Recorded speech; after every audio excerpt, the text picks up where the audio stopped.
Hello, welcome to another episode of Low Budget Shooting. So today we're going to do something a little bit different.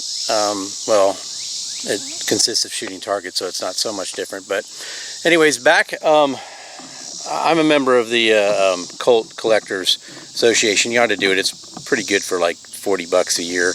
But anyways, they send me these nice magazines here, and I was reading these, and there's this lady named Arlene Brown that back in the 20s was a trick shooter. She actually started out just being a competition shooter, but she started when she was 13 years old.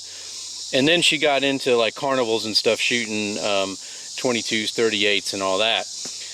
And she used to do things like shooting playing cards out of, by the side, which I'm going to try to do today. She used to shoot the cigarette out of her dad's mouth, the cherry off of it, and shoot candles out.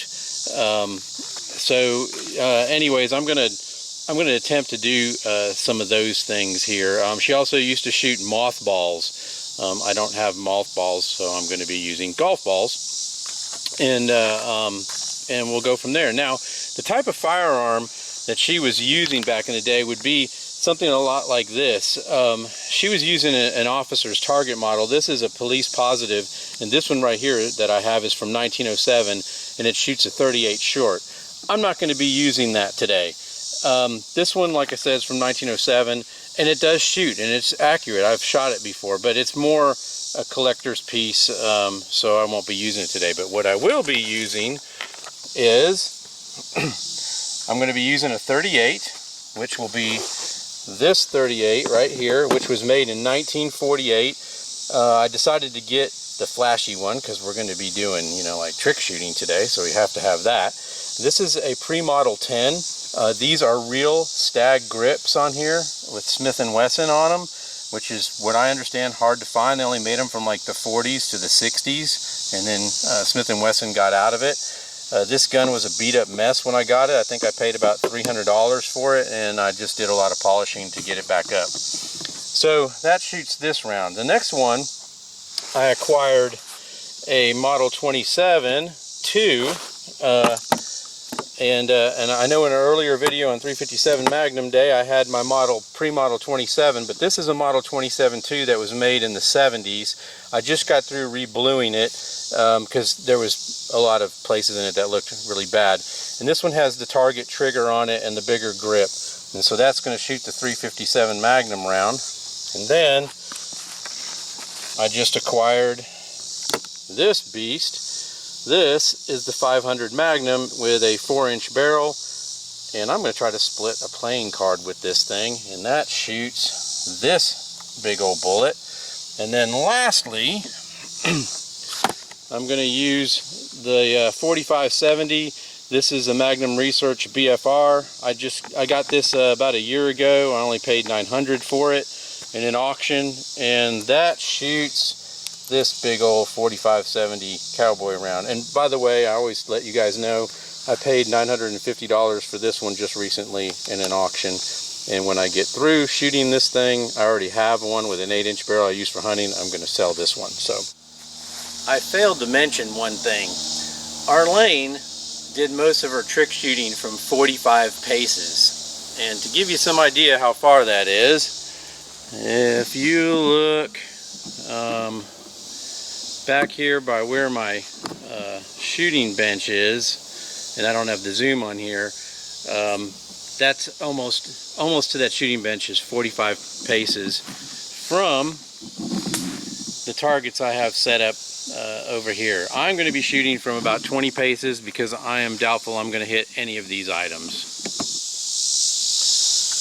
Okay, first one, the 38 pre-model 10. I just did some practice shots on a target to it, and this thing is shooting about 6 inches to the right, and there's no adjustment for it. So we're going to try for the golf balls on top of the bottles. And I'm going to be aiming at the candle. Oh, that missed. Okay, so I hit the red target behind it. Hey, I got a golf ball. Holy cow! Wow! Alright, I'm going to try for a playing card now.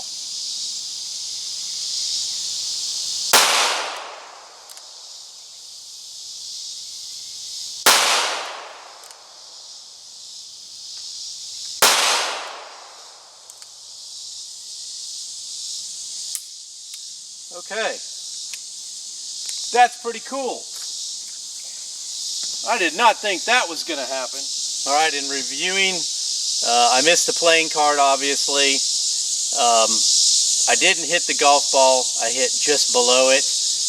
Now I'm going to use the 357 Magnum model 27-2, and when I took a practice shot with this, it hit right where it was supposed to. So I'm going to try for one of the golf balls first.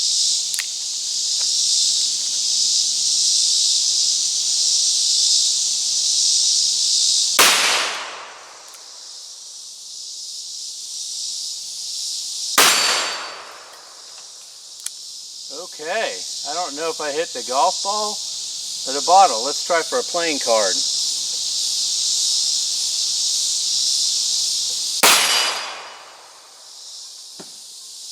Okay, reset. Playing card. I can't even see it.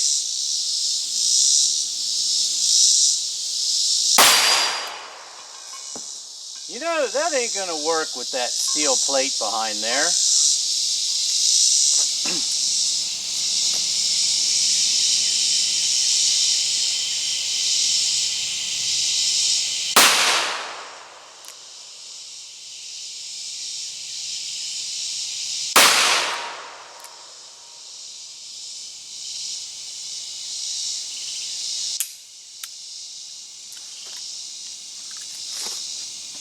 Alright, so not much luck hitting the playing card. Okay, so I lit the candle next to the golf ball.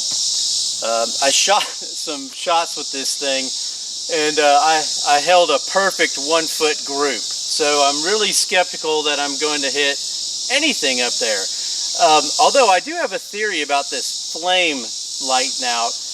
This is a 300 grain bullet out of this BFR, and I'm wondering if it going by is going to make it go out. And I will say, if I shoot that candle, my wife's going to be upset because it's part of a 2-part set that we got, and it was the only candle I can find in the house, so I took it. So here we go. And I'm wearing padded gloves on this. Some people can call me a wuss. I am not Scott from Kentucky Ballistics. I do enjoy shooting these, but there's a company called Gripswell who makes these padded gloves for like shotgun and heavy guns like this. I'll put a link in the description below. So let's see if we can get rid of that candle, which I find highly unlikely. And if I shoot it, I'm going to be pissed.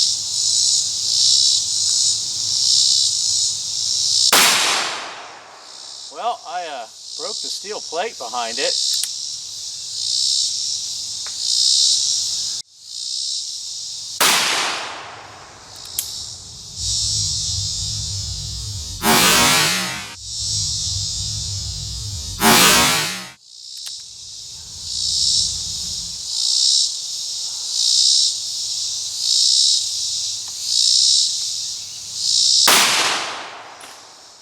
I don't know what I hit. Let's just take a shot at the playing card. I think I got one more. No, and that was a serious flinch. Okay, 500 Magnum. I'm going to try for the candle. My theory about getting close to it, blowing it out, didn't work.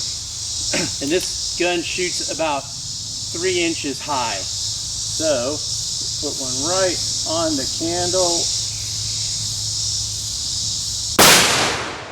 Oh, my wife is gonna kill me. Oh. Okay, all right, let's try for the golf ball.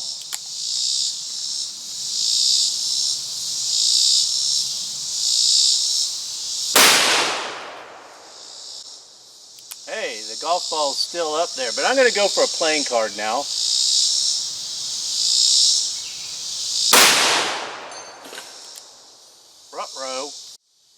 500 Magnum is just a brutal gun.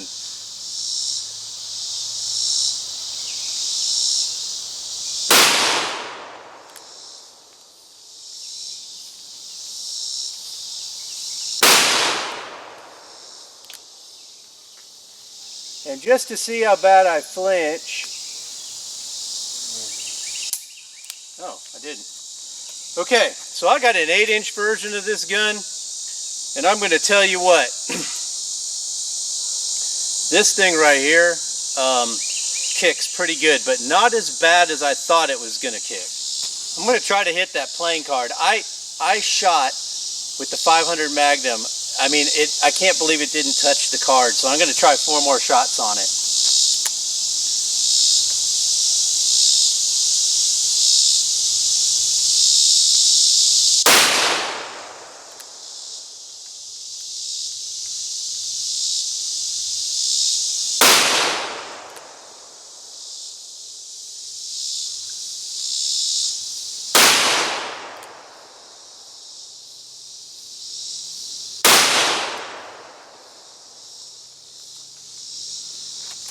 That's it. Still can't believe I hit that playing card. Okay. First we're going to shoot that speaker that I've been trying to fix. Oh, that's not good. And then we're going to get this big water bottle right next to it. Oh, that's gone. And now we're going to try the other. I'm going to get that vodka bottle. Oh, I missed. Okay, now we got the 1 gallon. And the cap came over here. And that was it. Okay, so there's some targets I can actually shoot with a 500 Magnum. I hope you enjoyed the trick shooting episode today. I've got another episode coming up with an ultra rare firearm. There may be 500 to 1,000 in existence. It's the stupidest gun ever made, but it started a big company. That'll be up next. Hey, thanks for watching. Subscribe, and I'm going to keep the playing card because the 1,000th subscriber, you'll get that playing card. Yeah, that won't happen for another 5 years. Anyways, hey, be safe when you're shooting, and thanks for watching.